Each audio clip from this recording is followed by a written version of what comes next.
and welcome to our Push Be Kind to Your Mind session for Wellness Wednesday.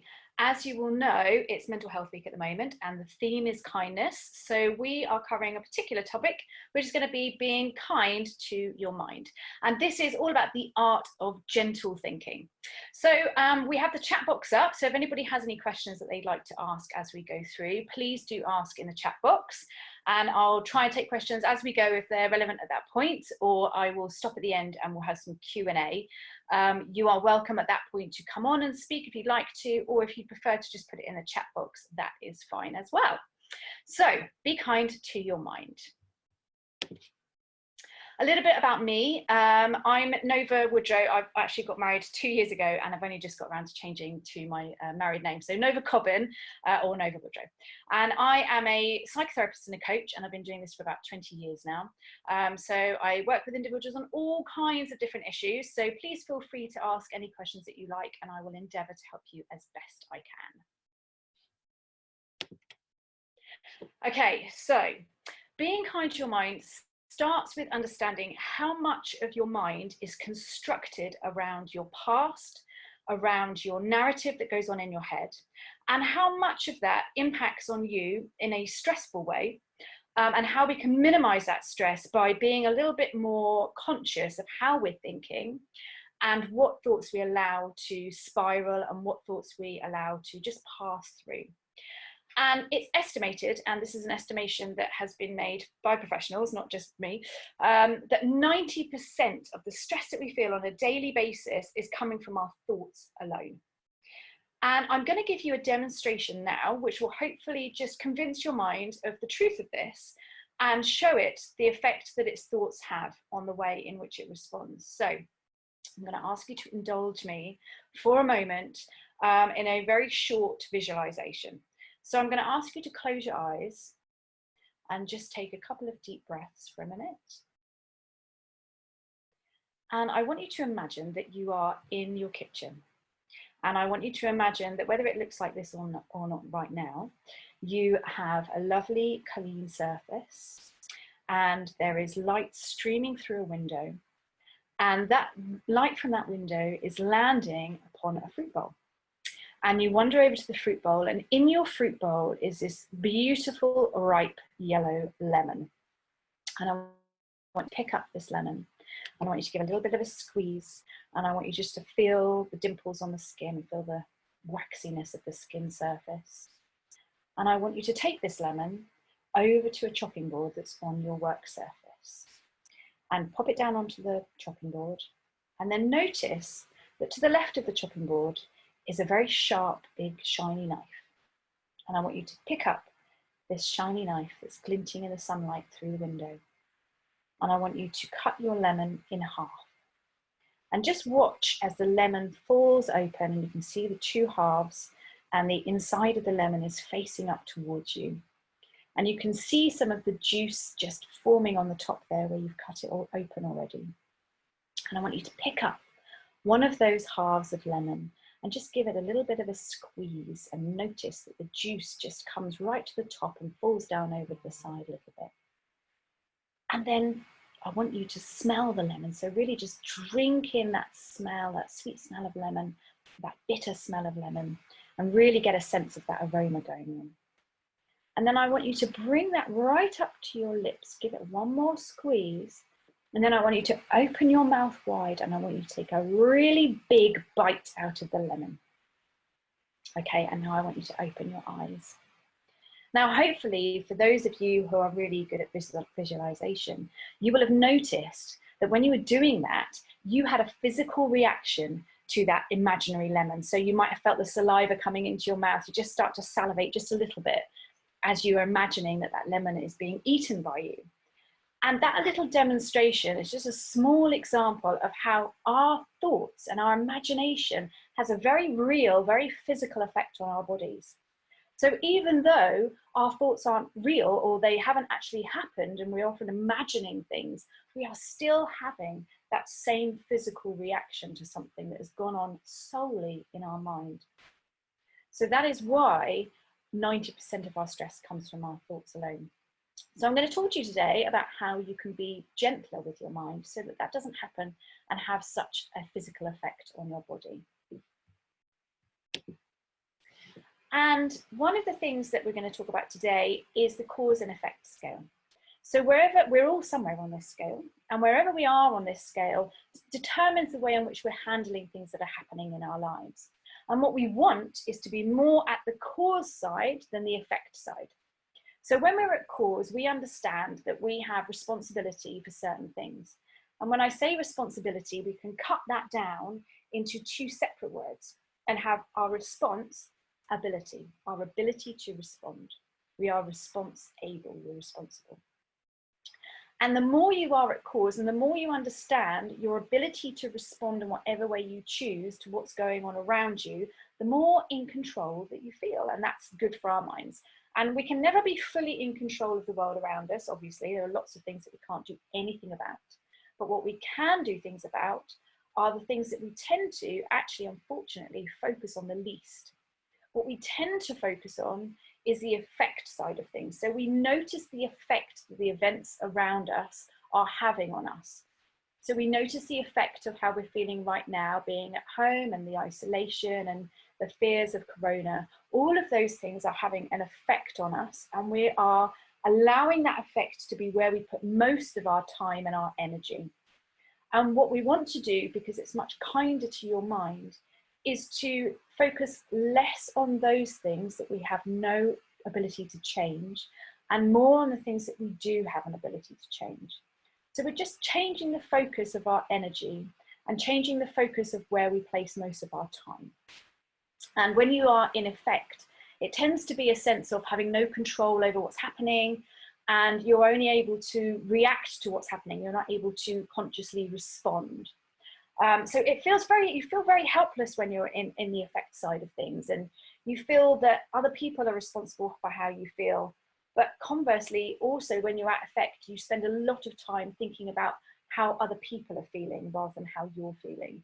So just to sort of expand that a little bit more, I'm going to explain to you the circle of concern and the circle of control. So this is the concern versus control. So control is where we're at cause and concern is when we're at effect again. And things that we tend to concern ourselves with are things often that we can't do anything about. So we will often concern ourselves with how other people see us, what other people think of us, what other people are doing. So we tend to sort of have this comparison thing going on all the time that we judge ourselves by. We concern ourselves with the news. I mean, obviously we want to be informed and we want to know what's going on, and that's important for a lot of people. But the news is something that we can't do anything about, but it occupies a huge amount of our time and a huge amount of our energy. We do that with the weather. Like, you know, if you're British, we tend to sort of have this joke going on that the weather is something that we concern ourselves with all the time, and we can't do anything about it. And I know that for a lot of people right now, one of the things that we are also very concerned about is the economy. And we're putting a lot of time and energy into understanding what happens next, how things are going to look, and what impact that's going to have on us. And whilst we can't do anything about the economy itself and what's going to happen to that, what we can do is we can concern ourselves with the things that we can control. And the things that we can control are things like our attitude that we bring to situations, the level of enthusiasm and motivation that we bring to situations. We are in control of what we watch and what we read. So we do have the ability to say, no, I'm not going to read that today. That's, for me, that's not going to be very gentle for my mind. I'm already in a state where I need to just switch off for a little while. And you're in control of that. We're in control of things like our boundaries. So when you say no, when you say yes, what it looks like for you when somebody asks you to do something or imposes upon you, and where you draw the line. You're in control of where you work. So I know that a lot of people concern themselves with their working situation, but even though it feels often that we don't have a choice, we do get to choose where we work. We have a choice over what we say and how we say it. And we often say this a lot to children, that how you say things is really important, and just as important as what you say. And often we kind of react very unconsciously, and we don't take that time in between, like those deep breaths in between, or that counting to 10 in between, to understand the impact of what it is that we're about to say and the consequences of what we're about to say. And it is a real kindness to you, long term and short term, to be very conscious of what it is that you're saying and how you're saying it, because of course that has a double impact, an impact on the person you're saying it to, and then obviously the impact of the consequences of what you've said and how you've said it will come back onto you, and you'll have to deal with that as well. We have control over whether we watch the news or not, and you have control obviously over your responses, which is what we're going to be talking about a lot today. Okay, so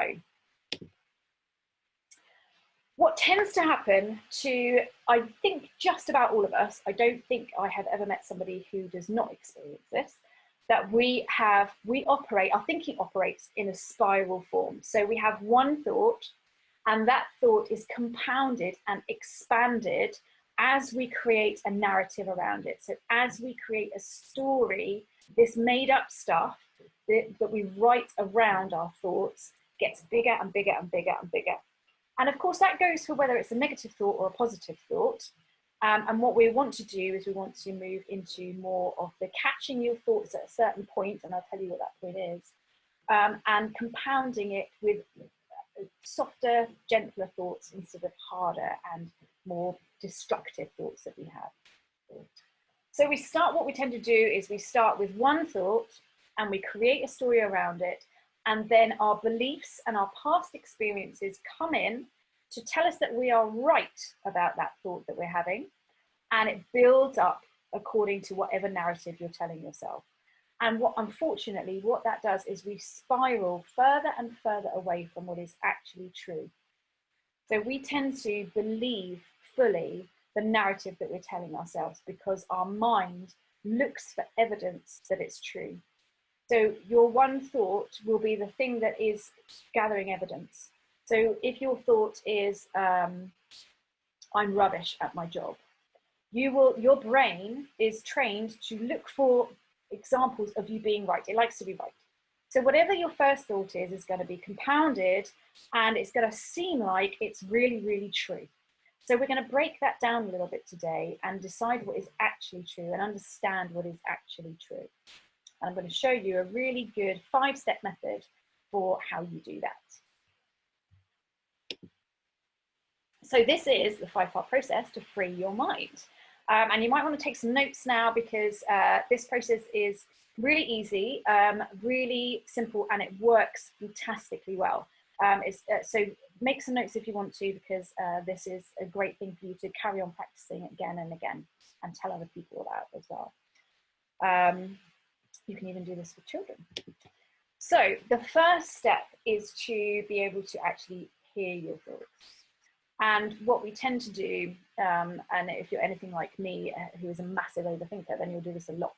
So we tend to not even notice what we're thinking about until we are so embroiled in the story and so embroiled in the narrative, and we notice that we have completely changed the way that we feel.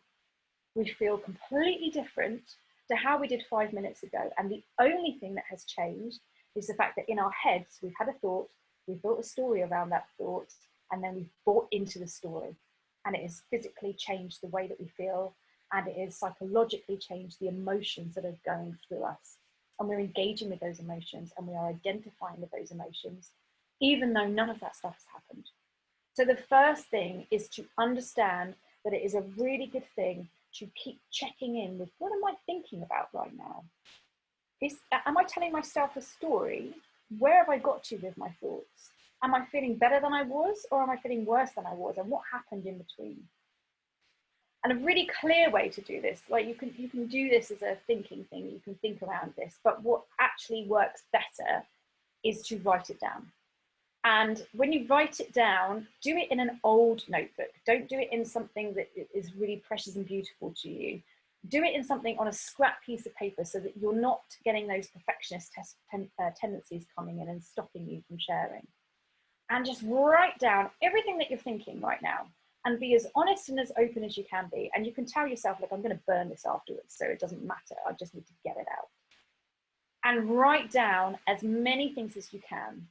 And try to do this as often as you can. And there are so many good things about this. And one of the things that's really good about this is that when you're writing it down, you are one step removed from being in your head about this. And you're able to see it slightly more objectively because you've externalized it in some way. And getting it out on paper is externalizing it. So it's healthy from the point of view that it's no longer in here. But also, you're not building on that narrative in your mind. You're building on it on paper. And then what you can do is really interrogate those thoughts and understand what is actually true and what you've just given yourself as a story. So I'm going to give you an example now of how this 5-step process works. And this is a completely made up story, but it might be something that you can relate to, or an experience that maybe you've had that's very similar to this. So I'm going to tell you about Sam.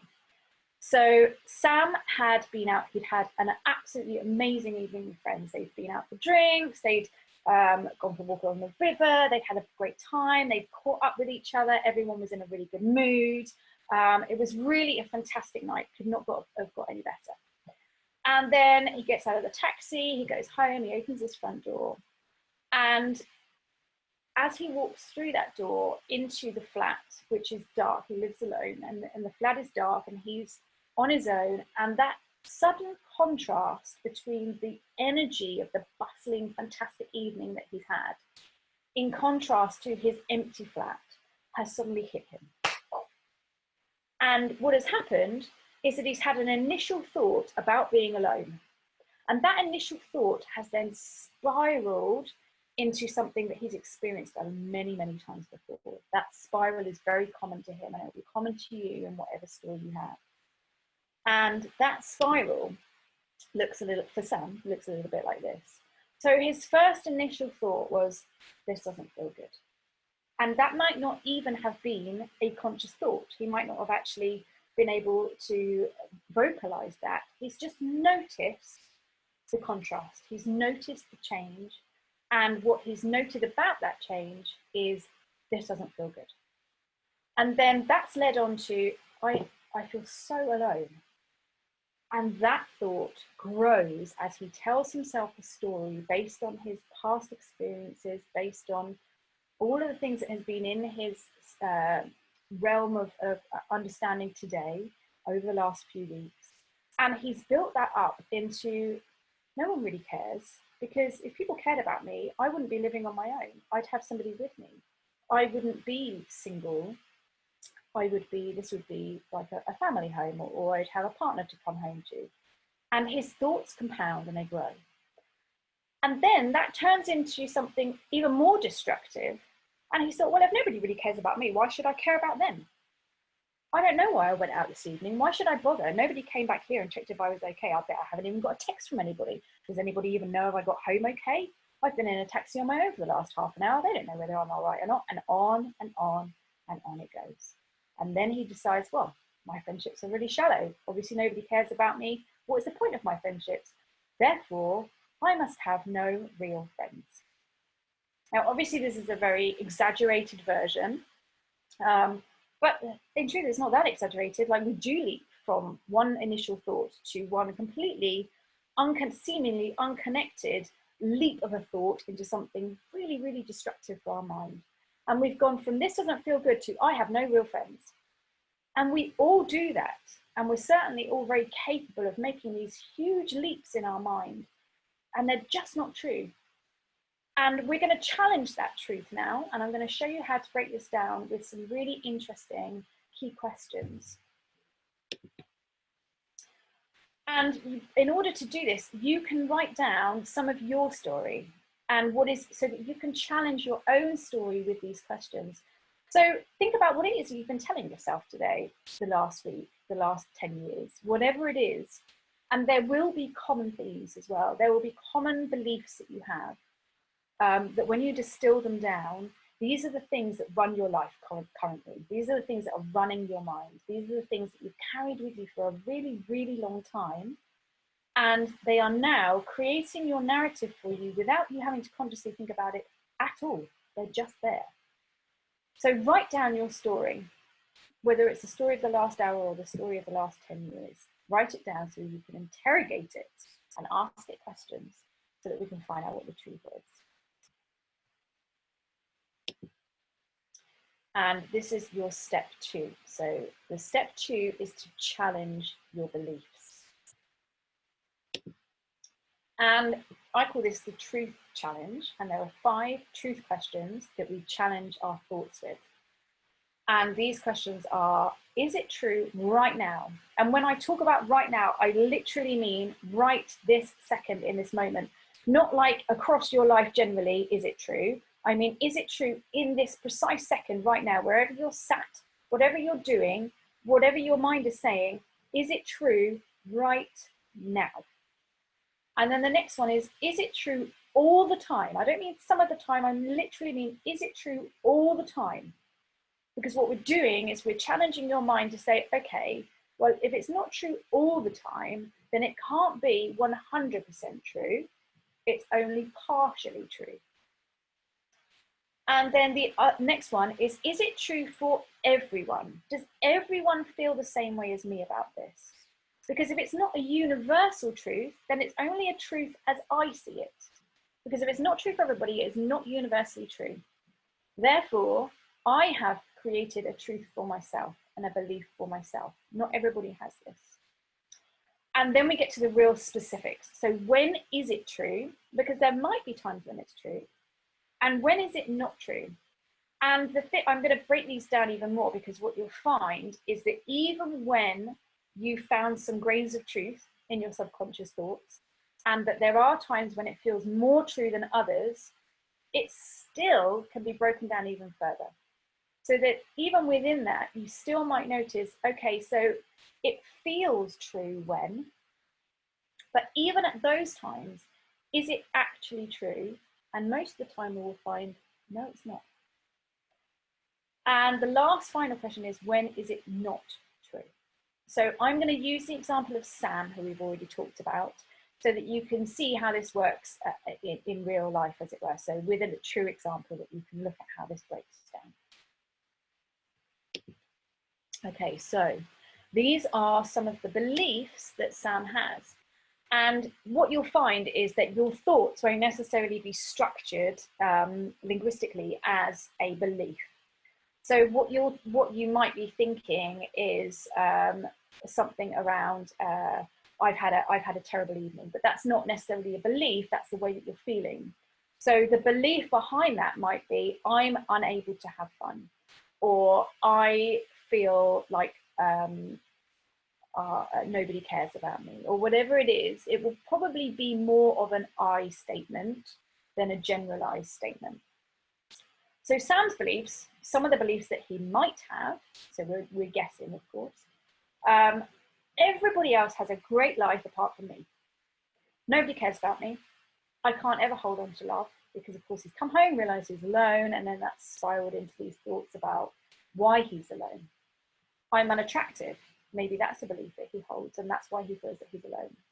People don't stay with me because I'm alone right now. I've had relationships before, they've ended, therefore people don't stay with me. And that must mean that maybe I am unlovable. Being alone is bad might be another belief that he has. I need some, so often we have need beliefs as well. I need someone else in my life to feel good. And what you'll notice is that that is very much at the affect side, very much at the circle of concern, not in the circle of control. So you concern yourself with the fact that you need somebody else. It's very external. I need you in order for me to feel good. And that is a very destructive and not very gentle thought pattern to have, because obviously you can't do anything about how other people feel. You can only look at how you feel and feel really good about that. And I need others in order to feel good. Again, totally not true. But like, we need community and we need people around us for sure. But you don't need other people in order to feel good. Like, you have periods of time in your life where you felt good and there's been no one else around, right? So I'm going to take one of these beliefs for you now and really break it down so that you can see how these truth statements can apply to a belief that you have. And if you've got the opportunity right now, when I'm talking, just write down any beliefs that are coming up for you as you're thinking about it, and as you're thinking about Sam's beliefs. Maybe some of these are common to you as well, because we, as human beings, have common misconceptions and common misplaced beliefs, and they are normally around things like how lovable you are, how capable you are, what failure looks like, fears that you have. So they are nearly all connected to a fear, and they are nearly all connected to very underlying things of I'm not lovable, I'm not good enough. They tend to be like the common ones that people have and share. So anything around those beliefs, write them down so that you can challenge them now with these truth questions that I'm going to show to you. I'm just going to pause for a second before we look at that example and just ask, because I'm sort of noticing I'm rushing through, and just ask whether anybody has any questions. And if you'd like to just pop them into the chat box now, you can do that as a private one to me if you want to, or you can do it to everybody, and I can answer any questions that you might have at this point. So just give you a couple of seconds to see whether anything comes up.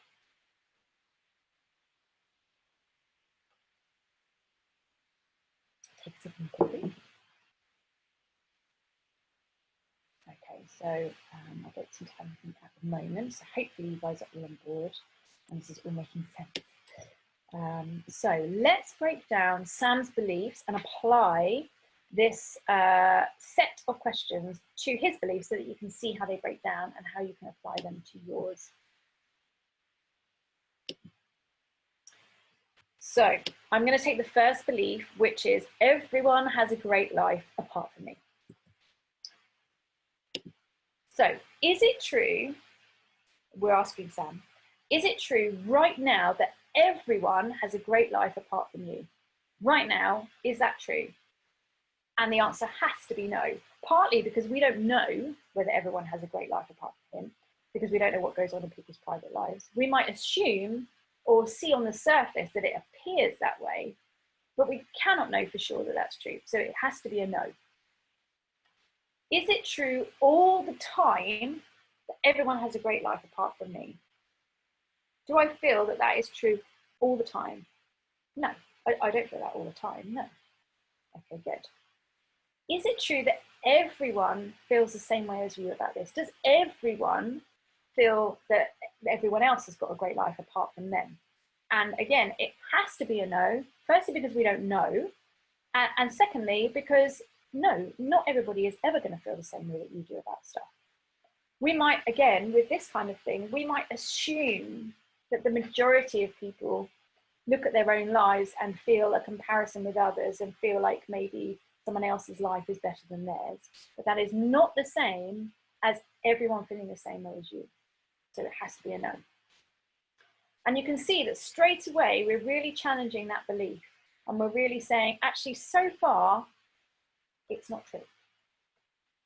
So now we get to the nitty gritty. Now we get to understanding how we can be strategic about changing our beliefs and how we can be strategic about thinking more gently and being really kind to our mind, because now we understand specifically when it does feel true and when it's not true. So when is it true that everyone has a great life apart from me? And again, what you'll notice is these are still just thoughts. So when I allow myself to think this way, when I'm alone, when I've been out drinking, when things are going well for others but not for me. And again, we can take each one of those statements and we can challenge them in the same way. So when you're allowing yourself to think that way, is that something that you're in control of? Can you change that? Yes. When you're alone, you think that way. Okay, great, good learning. That it's only when you're alone that those kind of things start to happen. But even when you're alone, is it true when you're alone? Or does it just seem to be true? And then there's the very real practical things of generally our thought patterns will change when we've been drinking. They will change when we are hormonal. They will change when we have gone through different circumstances in our lives. That will have a massive impact. So be aware of the fact that obviously the things, the diet that we have, the amount of exercise we're doing, whether we're drinking alcohol or not, all of those things have an impact on how we're thinking. And when things are going well for others but not for me. And again, that's not something that you're in control of. That's very much being at the effect side of the spectrum. So it seems that things are going well for others but not for you, but we don't know that that's true, right? And then, when is it not true that everybody has a great life apart from me? So what mood do I have to be in? What circumstances are around me? What have I been doing lately that means that I can change that and feel differently about that on a different day? So if it had been a Sunday when I'd gone out and done this, I probably would have felt totally different to how I felt on that Wednesday, for example. So we can very much convince our minds, because it's true, that this is only true if all of those circumstances come together and then we buy into the belief. On a Sunday, it might not have been true. If we hadn't have been drinking, it might not have been true. Therefore, it cannot be true. It's not truth. It just feels to be true. So Sam says, when is it not true that everyone has a great life apart from me? And his answers are, when I'm not in victim mode. So we fall into, to be honest, I hate that word, that terminology, that victim mode terminology. But that is when you're very much in effect. So you're feeling helpless and hopeless, and you are completely forgetting your ability to create your thoughts as you would like them to be, or to take back the control over those thoughts, and to have a hand in what happens to them. So that's what we're talking about when we're talking about being in victim mode. When I'm not comparing my life to others, so when I don't do that comparison thing, social media, we know, is a big one for that. I know that a lot of my clients have actually voluntarily, it's not even necessarily something that I've recommended, that they have come off social media, and that it's had a massive impact on their well-being, and it's had a massive impact on their productivity and all kinds of things, because they stop comparing. And they still know what's going on in people's lives, but they are not looking at them and then having a reaction to and having a response to how other people's lives are looking online. When else? When I remember that I can change, and this can change. And a nice little saying to hold in your mind that I find with this is to remember that this too will pass. And I remember a friend sending that to me when I was going through a really horrible time in my life. And at the time I was like, oh, great, how trite, yeah, I'm sure it will. But actually, when I held true to that, and when I understood that actually everything passes and everything changes, and that is the scary fear that we have about life, but that is also our gift about life, is that whatever is going on, we cannot hold on to it, and it is going to change. And whether that's a positive thing or a negative thing, we cannot hold on to it. We can only be fully in it and fully experience it when it's there. And we know that it's going to go, which is great if it's positive, which is great if it's negative, and maybe feels a little bit uncomfortable if it's positive. But it's the same for all of us. Like, life has been this way for millions of years, and we are just participants in watching how all of that stuff that's gone on way before we got here unfolds, and we get to experience that and respond to it in whatever way we choose. So yeah, when I remember that I can change, and you do change all the time, right? You're not the same person that you were when you were 10. You're not the same person that you were when you're 14, or whatever age you are now. And when I remember that I am at cause, or I can be at cause if I choose to be. So that is how you apply those truth challenges to what you're currently thinking. And those questions are great. They're really, really effective. And then the third part of this, after you've challenged those beliefs, is to take the learning from it and to distill the learning so that you get to build up your own little portfolio of what works for you and what doesn't. And this will be very bespoke to you, because you will have your own thought patterns, your own past, your own baggage. All of those things will be very personal to you. And therefore, working out your own personal well-being plan needs to be very personal and very bespoke to you as well. And the way to do that is to very strategically and consciously keep a note of those things over time that have really worked for you. And who is it that does this really well? There's somebody who's written Tribe of Mentors, and he wrote another book. And it was basically Tim Castleman. And he basically documented everything. He experimented massively with his personal development. And he documented what works and what doesn't work. And he spoke to loads of experts, and he tried lots of things for himself. And he worked out, this is what personally works for me, which is why a lot of generic stuff doesn't work. So use this as a way to build up your personal well-being plan. So Sam's learning points were, okay, so actually, I don't struggle with this belief when I'm relaxed. I don't struggle with this belief when I'm actually fully in the moment, and I'm just understanding that I am able to see what's happening around me and respond how I want to. And I don't struggle with this belief when I don't compare myself to others. And if I remind myself that I have the ability to see things differently, and then I work at doing that, and I know that's not easy, and it does take practice, and you kind of have to keep doing it and keep doing it and keep doing it, and then it becomes more and more natural to catch yourself in the moment of those thoughts and be able to switch them around. So if I remind myself that I have the ability to see things differently, even if I'm not right now, I can, and that I create my thoughts, as we know, and we create all of the physical and emotional reactions to those thoughts in our bodies, then I can come back to a point of control and remain at cause instead of effect. So those are the specific learning points that Sam realized would be helpful for him in going forward in the future. So he's examined his beliefs, he's challenged them, he's realized they're not actually fully true, but that he's learned something from doing that challenge, which is to understand that there are things he can do going forward that will help him massively next time he has those kind of thoughts. And these are the learning points that he's come up with. Any questions at this point?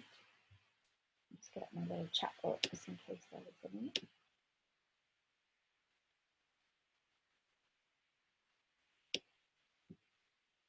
Just let me know if there are, and I'll come back to that in a little bit. Okay. So the next thing is, now that we've understood what those learning points are, is that we're now going to get really specific about what is actually true. And that might be nothing. There might be no truth in it whatsoever. So we're going to ask, what is true now? Now that I've challenged you, this belief, you believe, I've challenged you, I've asked you these questions. What is true for me now? What is actually something that feels still true?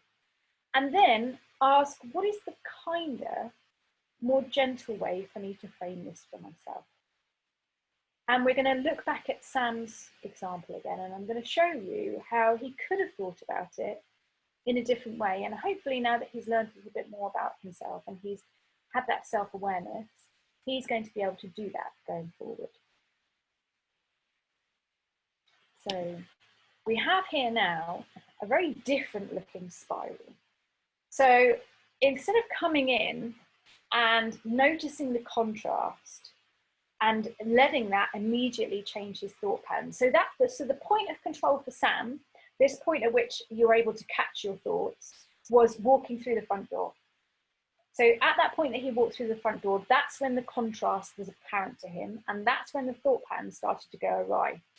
So that for him is the choice point at which he can go towards how he would like to feel and what he would like to do and how he would like to behave and respond, or he can allow his thoughts to move him further away from that.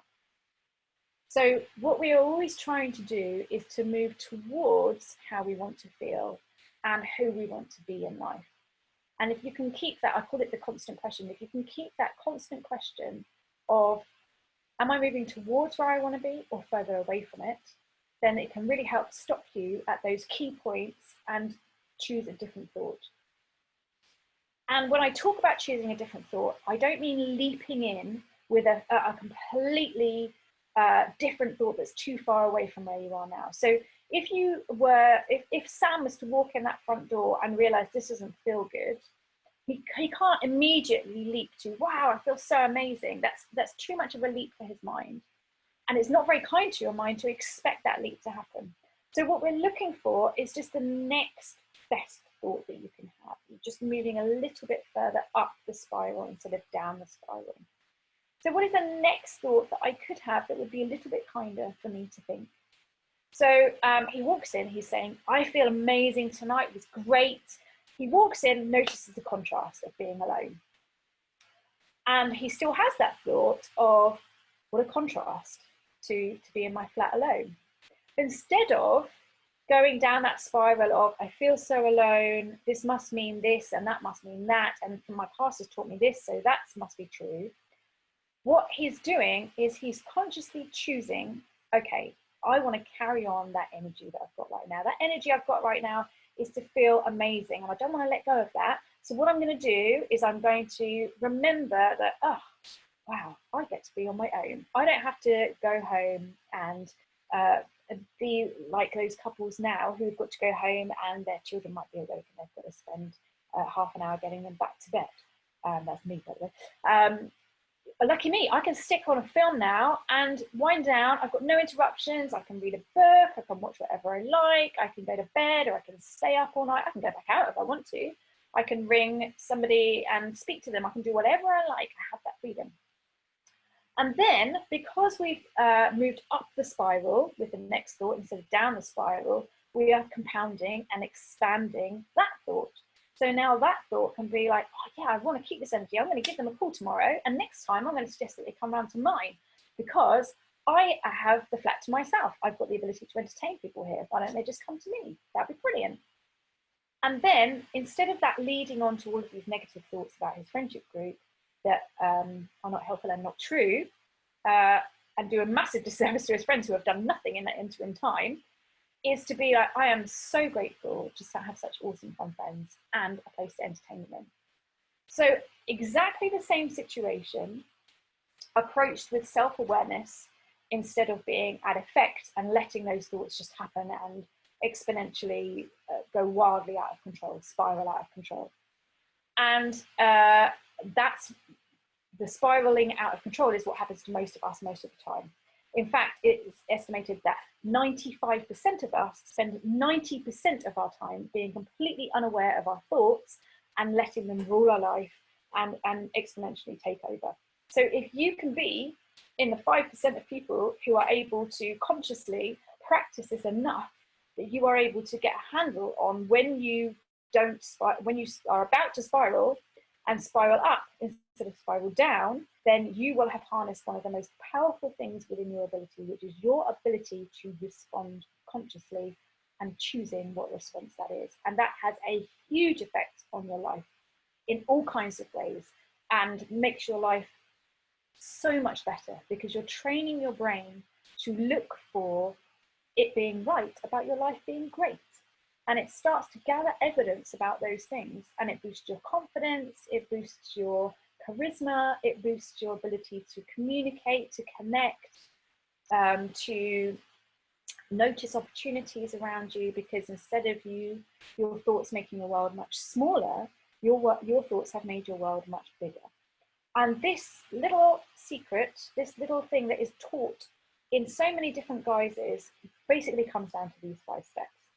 And you will see it in so many different ways. But the key is that basically all it's doing is bringing it right back to your ability to respond. That's all it is. So, any questions at this point?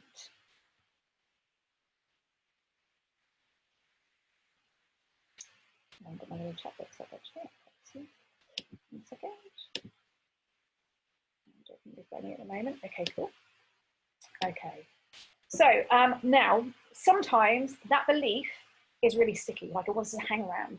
And often what you'll find is that, so our beliefs serve us. They always serve us in some way. It might be to try and keep us safe. It might be that we want to stay away from situations that we're scared of. So staying small in our mindset is helpful, because then we don't have to fear putting ourselves in positions where we could be shouted down, or people don't agree with us, or we don't like to be more visible, so we stay small. and our belief remains because it's protecting us from what we believe might happen if we put ourselves out there a bit more. So I'm going to give you a little tip now of something that you can do that's really effective if the belief gets really sticky, like it wants to hang around. And this little exercise is called perceptual positions. And again, it's effective because what it's doing is it's externalizing the way in which you're seeing the world, which helps you to get a different viewpoint on it. And it also allows you to get out of your own head so that you are not in that story, and you are able to see how there are other viewpoints available to you if you want to have them. I think I just got a little chat box message there, so I'm just going to check that quickly and see if I can answer your question. Okay, great. Thank you, Becky. I'm glad it's really interesting for you. Thank you. Okay, so perceptual positions is an NLP exercise. You can find it on the internet. It's not a big secret, but it's very, very useful. And this is what it looks like. So you are going to put yourself into different perceptions by moving the position of your mind and your thoughts into another space, essentially. Sounds a bit weird, but it's just visualizing.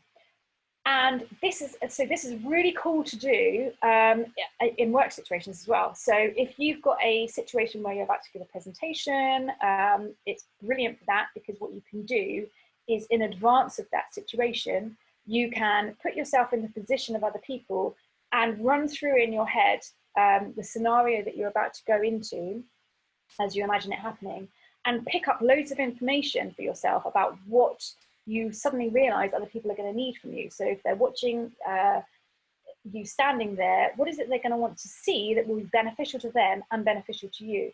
Oh, okay, so if I'm sat down, that's not going to look great. It's going to be better if I stand up, and you take loads of learnings from it. So back to Sam, in this situation, if you put yourself into the position of others, and this is the position to always go to first. So this is the number one position that you go to. So this could be other people who are involved in the situation that you're in. So for Sam, that would be, let me put myself in the shoes of my friends right now, and let me look at myself and this situation through their eyes and see what other perceptions there are and other viewpoints that there are that I could learn from and would be helpful and kind to me to look at. And they might, so some of the information that he might come to pick up are things like, well, actually, they think I'm really lucky that I live on my own. They think I'm lucky that I get to go home to no distractions. They think I'm lucky that I get to choose whatever I watch on the TV. There's no fight over the remote. They think I'm lucky that I don't have to explain if I want to work all night long, or I don't want to do any work, or I want to go out to anybody else. There's nobody I have to answer to. They think that's great. So again, all we're doing is offering that kindness to your mind, of letting it realize that actually there are other ways to view this that might be better for me right now.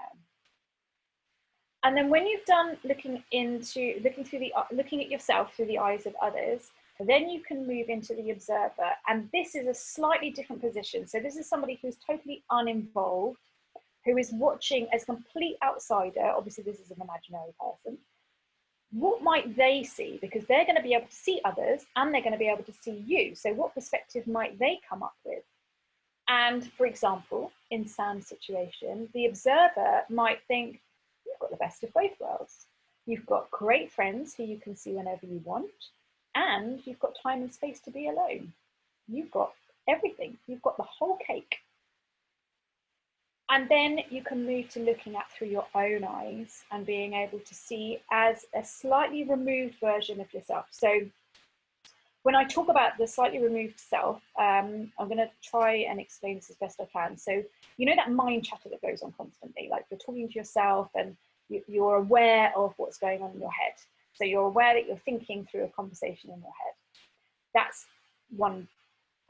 That's you very close to who you are. So there's you, there's your thinking chatter that goes on here. And then there is also the observer who is here. So the observer notices the chatter. So there's you talking, and then there's you noticing that you're talking to yourself or chatting through things in your mind, or that thoughts are going on. And this position that we're talking about now is here. So it's the person who is noticing the thoughts that are going on. Oh, it's all you, obviously. And that observer who is observing the thoughts that you're having and is slightly more detached is able to think, I'm able to afford to live on my own. How great is that? Not many people can, especially in London. I'm able to do that. I can do whatever I want. I have so much freedom.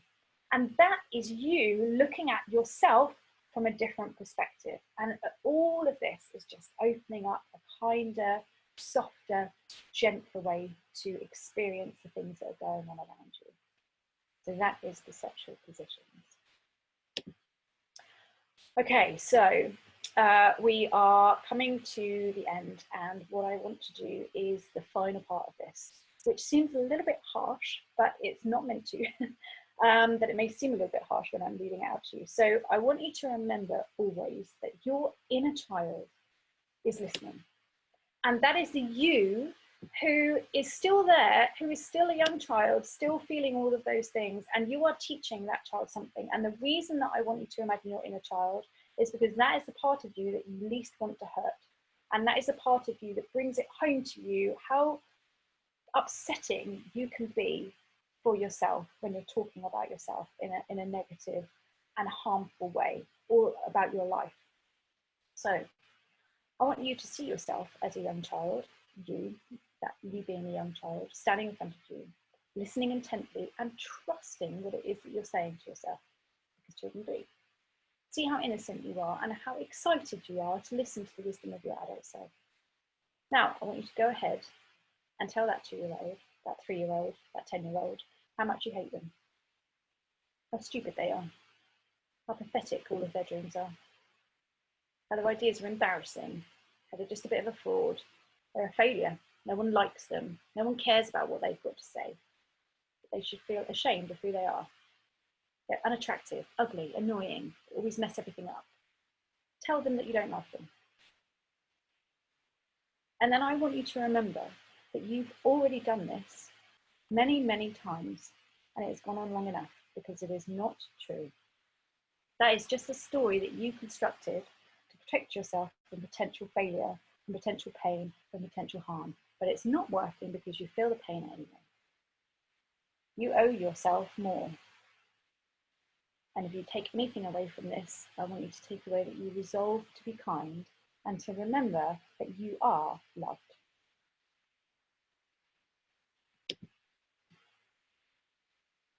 Your fears are just responding to your thoughts, not to reality itself. You owe yourself more, resolve to be kind, you are magnificent. Well, I hope that has been helpful, that little 5-step plan, and I hope you resolve to be kinder to yourself in future, because we tell ourselves terrible things and they're not true, and you would never say that to a child, and why would you say it to yourself? I'm going to open up now in case there are any questions that anybody would like to share or ask, and anything that you would like to say as well. But thank you so much for being here. It's been really weird just talking to a blank space, but I hope you've enjoyed it and it's been useful. If you've got any questions, please feel free to ask them.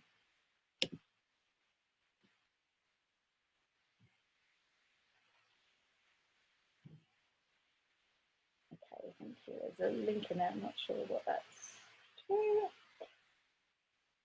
A quick summary of the 5 steps, yes. So what I can do actually is just, if I skim back through.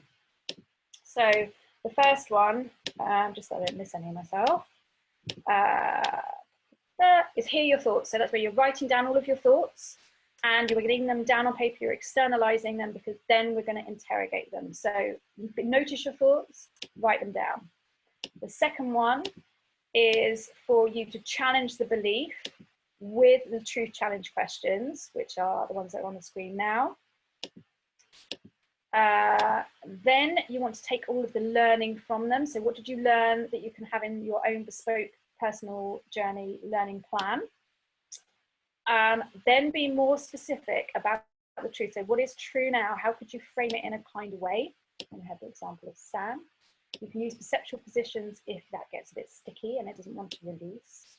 And then the final one is to remember to resolve to be kind to your inner child.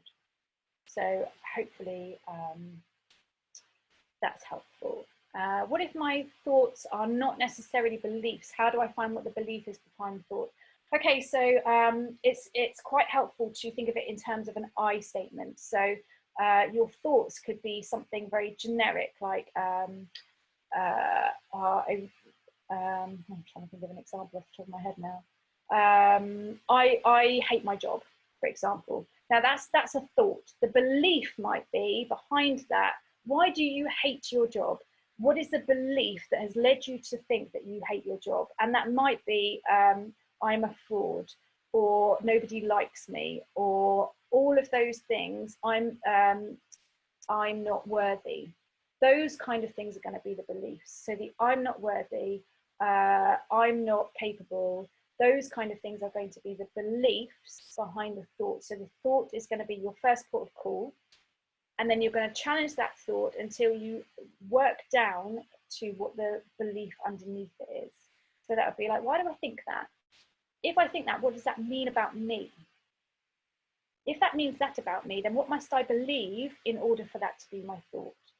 So I hope that helps. I know that's a sort of very whistle-stop tour of that question, but there's quite a lot around that. But hopefully that just helps you kickstart that idea. Okay, great, thank you. Okay, great. So I'm going to go. It's been really fantastic talking to you today. Have a brilliant week, and keep being kind for Mental Health Week. And thank you so much for being here. Thank you very much. I'm Nova. Take care. Bye.